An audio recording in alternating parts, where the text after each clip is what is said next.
안녕하세요. 털보이사 김진균의 코로나 관련 소식입니다. 최근 3월 14일과 3월 16일에 코로나19의 확진 기준과 환자 관리에 큰 변화가 있었습니다. 상황이 급변하는 만큼 너무 많이 바뀌어서 저도 헷갈릴 정도입니다.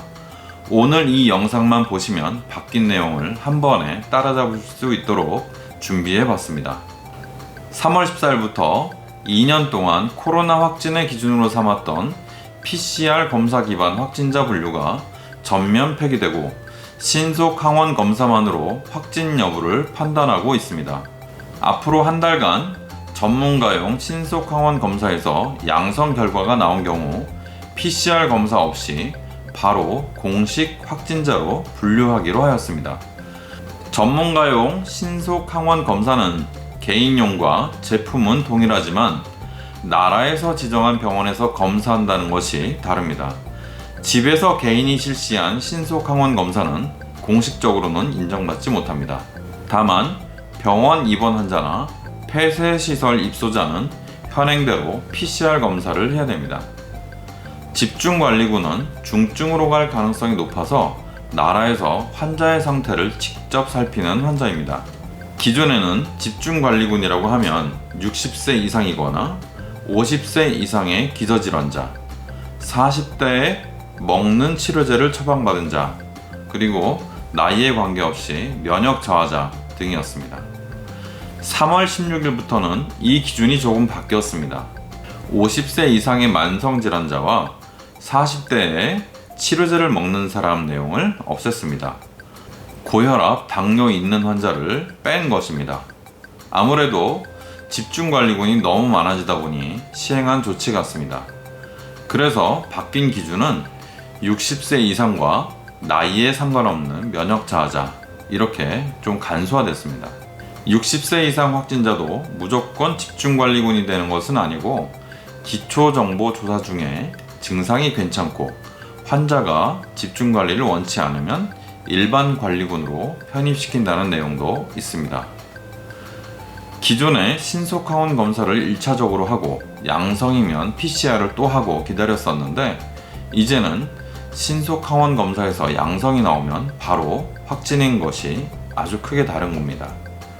나머지는 기존의 PCR 확진 받은 후에 절차와 거의 동일합니다. 신속항원 검사 양성이 나오면 검사한 병의원에서 주의사항과 격리 의무 등을 바로 안내받고 즉시 격리에 들어가고 증상이 있을 경우에 즉시 비대면 진료를 시작할 수 있게 됩니다. 기왕에 확진이 되었으면 기왕 온 김에 검사받은 해당 병원에서 처방받으면 어떤가 하는 생각을 할 수도 있는데 확진되면 즉시 격리입니다. 대면 진료를 받을 수 없습니다. 지금 코로나 환자를 전담병원이 아닌 곳에서도 대면하여 보게 하자는 말도 있지만 아직은 확진자의 대면 진료까지는 열어두지 않은 것 같습니다. 원래는 확진되고 나면 일반인지 집중환자인지 분류되고 나서야 비대면 진료를 받을 수 있었는데 지금은 분류 전에도 확진 즉시 비대면 진료를 받을 수 있습니다. 60세 이상이라면 보건소에서 알아서 집중관리군으로 넣어주는 지자체도 있습니다. 격리 규정은 동일합니다. 격리일은 검체 채취일로부터 7일입니다. 기존에는 PCR 검체 채취일이 기준이었는데 이번에는 신속항원 검사 검체 채취일이 1일이 됩니다. 기존과 마찬가지로 격리 해제 전 검사는 따로 하지는 않습니다. 확진자의 가족은 증상이 없을 시에 검사를 받아야 할 의무는 없으며 격리를 하지 않아도 됩니다. 확진 여부 판정을 위해서 꼭 선별검사소를 가지 않아도 됩니다. 전문가용 신속항원 검사를 하는 병의원은 동네에서 쉽게 찾아볼 수 있습니다. 호흡기 전담 클리닉이나 호흡기 진료 지정 의료기관에서 공식적인 검사를 받을 수 있으며 우리 동네의 해당 기관은 건강보험심사평가원 누리집, 코로나19 누리집 등에서 확인할 수 있습니다. PCR 검사가 정확한데 왜 신속항원 검사로 바뀌었나 하는 의문이 있을 수 있습니다. 가장 큰 원인은 확진자 급증으로 PCR 검사 수요가 한계를 넘어서 버렸기 때문입니다. 지난주에 하루 평균 검사 건수가 94만 9천 건인데 하루 PCR 검사 용량이 85만 건이라고 합니다. 그래서 차선책으로 신속항원 검사로 PCR 검사를 대체한 것 같습니다. 환자가 늘어나면서 신속항원 검사의 양성 예측도가 올라가는 원인도 있다고 합니다. 발표에 따르면 호흡기 전담 클리닉 76개 기관을 대상으로 조사해본 결과 전문가용 신속항원 검사 양성이 PCR 검사에서도 양성인 비율이 약 94.7% 정도라고 합니다.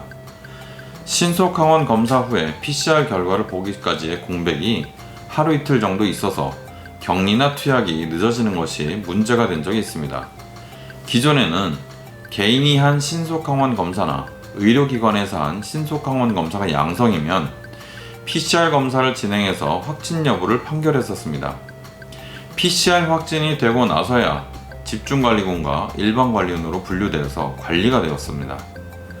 여기서 문제가 되었던 것이 두 가지가 있는데, 첫 번째는 신속항원 검사 후에 양성이 나온 사람이 PCR 검사를 하고 기다리는 하루 이틀 동안 양성 가능성이 높은데도 불구하고 격리 없이 돌아다니는 것도 문제가 있었고, 두 번째는 정말 코로나 전문약이 필요해도 마땅히 코로나 관련 전문약을 조기 처방받을 수 없다는 것이 문제였습니다. 이 문제가 신속항원 검사가 양성이 나오면 바로 비대면 진료를 할 수 있게 되어서 공백이 보완이 되었습니다. 신속항원 양성이면 바로 확진자로 분류되고 비대면으로 진료가 가능하며 약도 처방받을 수 있습니다. 지난 3월 14일부터 전문가용 신속항원 검사 양성 판정만 받으면 코로나 확진자로 분류돼서 비대면 치료가 가능해졌습니다. 이 중에 60대 이상은 비대면 진료에서 의사가 충분한 증상이 있다고 판단을 하면 바로 팍스로비드 처방이 가능합니다. 하지만 예외가 있는데요. 40대와 50대 고위험군, 면역 저하자는 기존처럼 PCR 검사 양성 판정을 받아야 팍스로비드 처방을 받을 수 있습니다. 팍스로비드는 증상 발현 5일 이내에 투약을 시작해야 확실한 효과를 볼 수 있어서 빨리 투여하는 것이 좋다고 합니다. 기존에는 집중관리군에 해당이 돼야 처방이 가능했는데 이제는 환자가 너무 많아서 집중관리군으로 분류되는 동안 적정 투약 일정을 넘기는 상황이 있을 수 있어서 60세 이상은 일반인지 집중인지 분류 전이라도 신속항원 검사에서 양성만 나오면 바로 처방이 가능하도록 변경이 된 것입니다. 신속항원 검사의 정확도에 관해서 문제가 있다는 의견도 많습니다.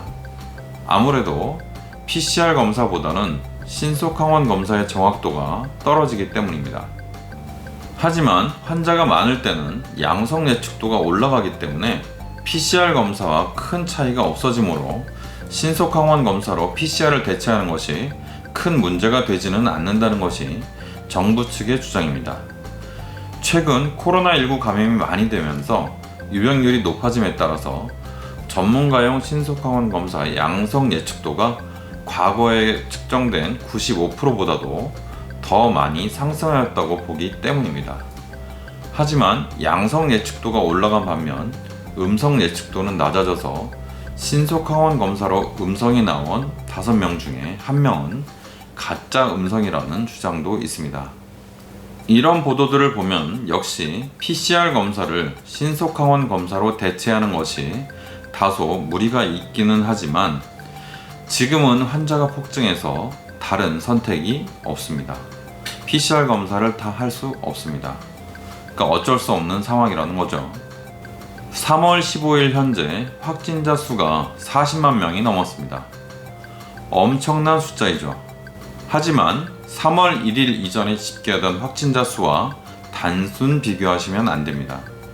격리 기준도 바뀌었고 밀접 접촉해도 검사를 하는 경우보다 안 하는 경우가 더 많아서 사실 지금의 확진자 수의 2나 3 아니면 그 이상을 곱해야 과거의 확진자 수와 비교가 가능하다고 봅니다. 위의 그래프를 보시면 최근 우리나라의 환자 증가는 정비례하여 늘어나고 있습니다. 하지만 과거 우리나라의 감염 확산이나 다른 나라의 예를 보면 오미크론 바이러스의 확산은 기하급수적으로 늘어나는 것이 맞기 때문에 미 사진에서 파란 선이 아닌 빨간 선처럼 증가해야 맞습니다. 즉, 기하급수적으로 증가해야 맞다는 것이죠. 지금 발표되는 확진자 수는 놀랍긴 하지만 현재 코로나 확산세를 대변하지는 못한다고 생각합니다. 확진자 수를 그대로 믿지 마십시오. 발표되는 것보다 실제로는 훨씬 더 확진자가 많다고 생각하셔야 됩니다. 감염자가 늘면서 당연히 중환자가 늘고 있습니다. 사망자도 늘고 있습니다.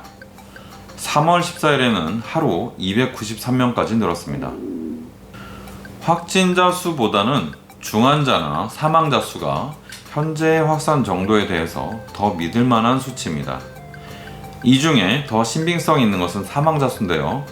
하지만 사망자 수는 감염 후에 약 10일 후의 결과이니까 현재의 상황을 바로 대변하기는 힘들다는 맹점이 있습니다. 사망 통계 중에 60세 이상이 94%입니다. 60세 이상의 고령이신 분들은 각별히 외출을 삼가시고 컨디션 조절에 최선을 다하시고 위중증 예방을 위해서 3차 백신을 꼭 맞으시기 바랍니다.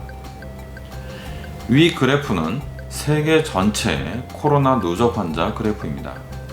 이게 로그 함수 그래프입니다. 직선으로 이 그래프가 가면 기하급수적인 증가를 말해줍니다. 화살표 부분은 오미크론이 나와서 기울기가 바뀐 시점을 나타내주고 있습니다. 우리나라의 그래프입니다. 이 화살표 부분은 오미크론의 확산세가 거세지는 부분이기도 하지만 우리나라가 방역 완화를 한 시점입니다. 기하급수적인 증가가 더욱 가속된 것을 볼 수 있습니다. 추가 백신을 꼭 맞으시고 잘 먹고 잘 쉬고 담배 피는 사람은 담배 좀 줄이고 몸 컨디션 조절을 잘 해서 걸리더라도 중증으로 가는 것을 막는 방법이 최선의 대응이라고 생각합니다. 감염자 수가 아무리 많아도 우리나라 인구는 한정되어 있기 때문에 무한정 이렇게 갈 것 같지는 않습니다. 제 생각으로는 한두 달이 고비라고 생각합니다. 기왕에 2년 반 동안 고생하셨으니 힘드시더라도 조금 더 애써 주시면 좋겠습니다. 힘내십시오. 감사합니다. 털보이사 김진균이었습니다.